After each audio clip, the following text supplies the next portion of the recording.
بسم الله الرحمن الرحيم. يا أيها النبي إذا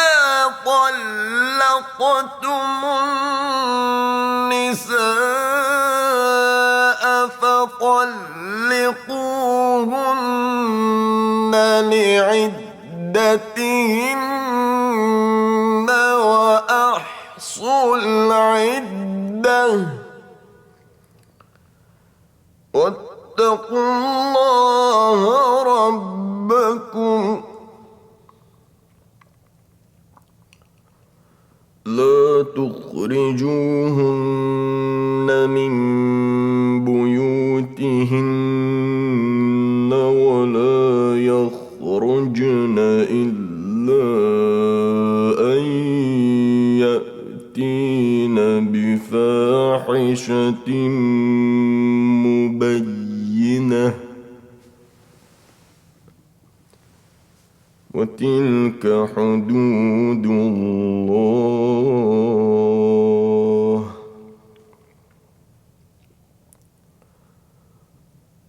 ومن يتعد حدود الله فقد ظلم نفسه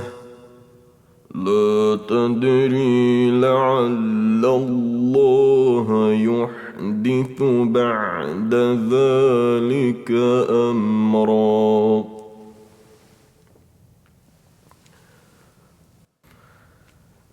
فإذا بلغن أجلهن فأمسكوهن بمعروف أو فارقوهن بمعروف وأشهدوا ذوي عدل منكم وأقيموا الشهادة لله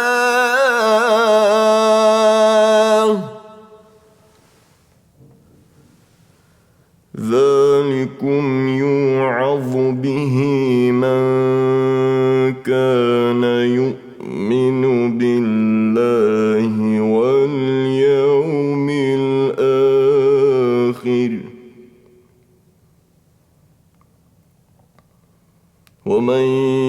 يتق الله يجعل له مخرجا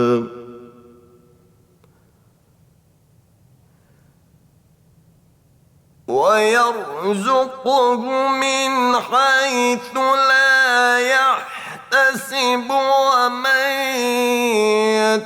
يتوكل على الله فهو حسبه إن الله بالغ أمره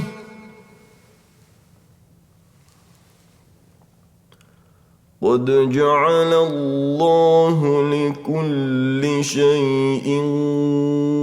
قدرا واللائي يئسن من المحيض من نسائكم إن ارتبتم فعدتهن 3 أشهر واللائي لم يحضن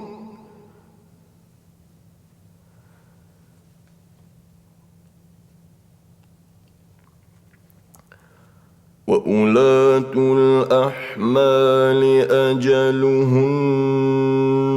أن يضعن حملهن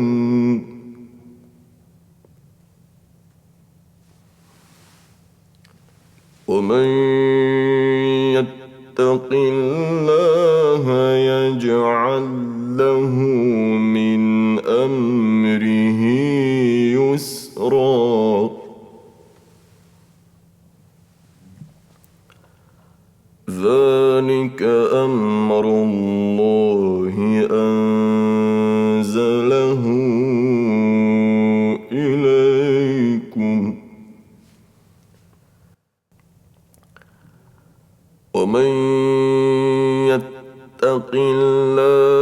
يكفر عنه سيئاته ويعظم له أجرا.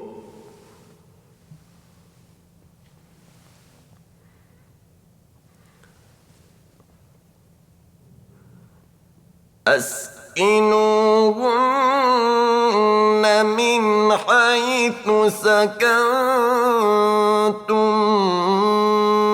من وجدكم ولا تضاروهن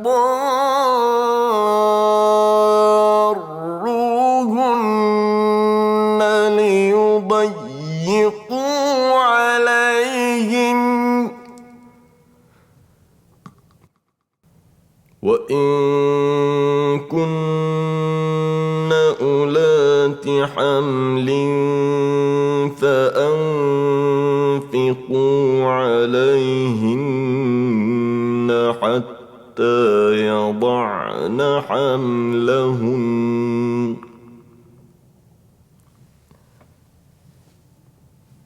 فإن أرضعن لكم فآتوهن أجورهن وأتمروا بينكم بمعروف،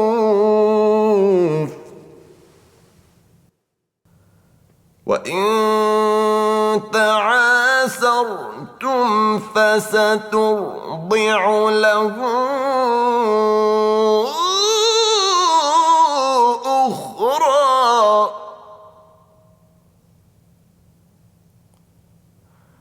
لينفق ذو سعة من سعته،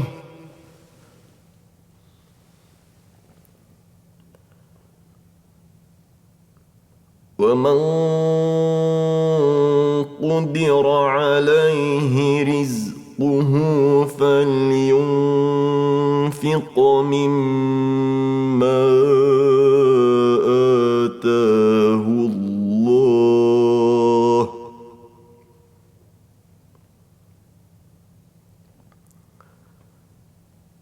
لا يكلف الله نفسا إلا ما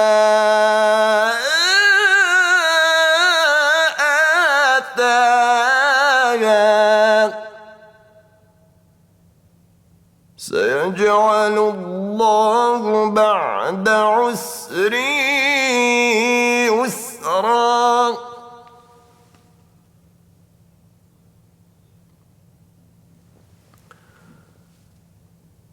وكأي من قرية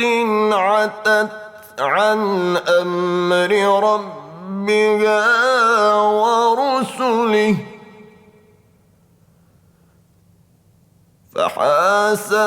فحاسبناها حسابا شديدا وعذبناها عذابا نكرا، فذاقت وبال أمرها وكان عاقبة أمرها خسرا. أعد الله لهم عذابا شديدا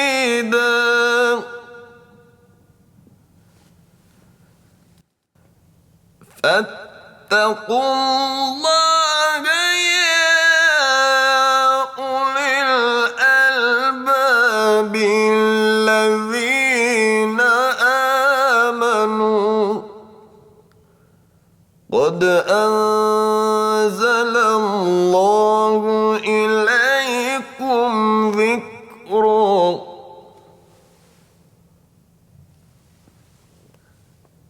رسولا يتلو عليكم آيات الله مبينات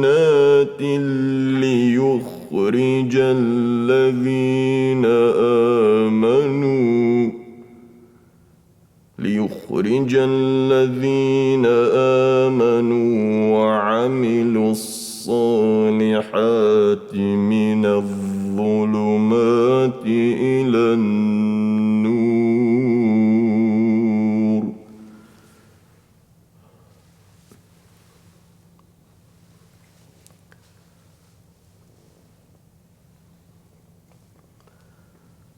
ومن يؤمن بالله ويعمل صالحا يدخله جنات تجري من تحتها الأنهار خالدين فيها أبدا قد أحسن الله له رزقا.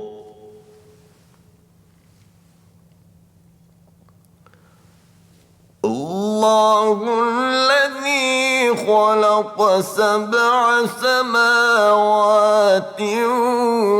ومن الأرض مثلهن